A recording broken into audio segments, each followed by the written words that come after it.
Hello, ladies and gentlemen. Top Hat Gaming Man here, and today I am once again joined by my boring, uncharismatic friend here, Luke Street. Yeah. If you don't like the fact that he's on my channel, you don't have to worry about that, because I am launching a secondary channel shortly called Top Hat Chat, which will be full of random discussions like the one we are about to have now. So we will soon be back to normal on my channel with the regular in-depth content, and you can catch stuff like this over on the Top Hat Chat channel. Anyway, in our last encounter we talked about the 32X and that ridiculous Xbox One X console, and how we could draw inferences about them being quite similar in a way, and we concluded overall that perhaps the 32X is a little bit more useful than the Xbox One X, because essentially what it does is offer better graphics and different load times. So we're doing it again. We're going to compare two devices which you could draw inferences from again, and those are the Nintendo Switch and the Sega bloody Nomad. Yeah. So Luke, what would you say is similar about these two devices? It does draw a lot of comparison to both. The graphical capabilities of both consoles were incredible for the time. For handhelds, yes. For handhelds. They are very powerful for the periods they was released in. Yeah. Another comparison would be the awful, terrible battery life of both. I mean, you can barely get 3 hours out of both of these. Literally, as handhelds, if you're a man of the world like myself and you want to bring these things on plane journeys, not going to get much enjoyment out of them.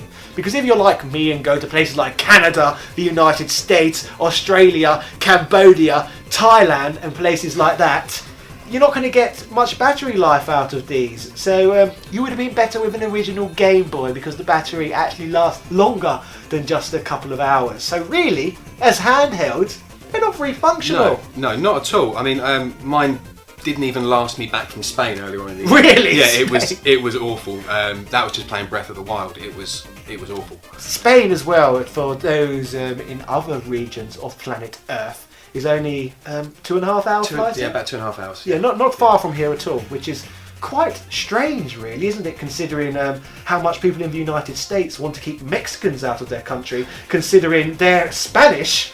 And I don't know, we won't get into politics actually. We might alienate certain members of my fan base. So, although to be fair, that's never bothered me much in the past. But yes, we're not here to talk politics, we're here to talk handheld. Speaking of that as well, something about these which I would also draw a comparison with is the portability factor. Like, can you get these in your pocket? I mean, this comes apart and it's not going to go anywhere, really. Yeah.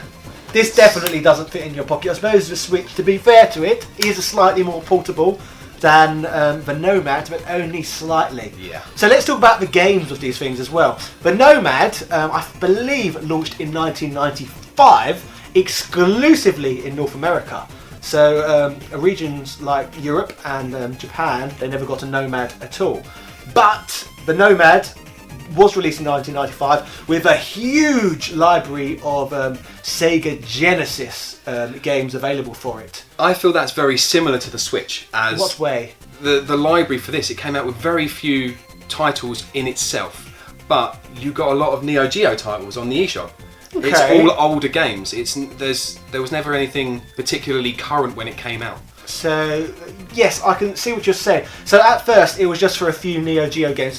For me, that system was basically, for about 6 months, basically the Breath of the Wild player. That's basically what it was, the Breath of the Wild player, and didn't have much functionality past there. It may as well have come built into the console. Yeah, because there was no other reason to really own one other than to play Botw. Yeah, and even with the eShop, the way that it's looking like coming forward, is going to be a load more older Nintendo titles.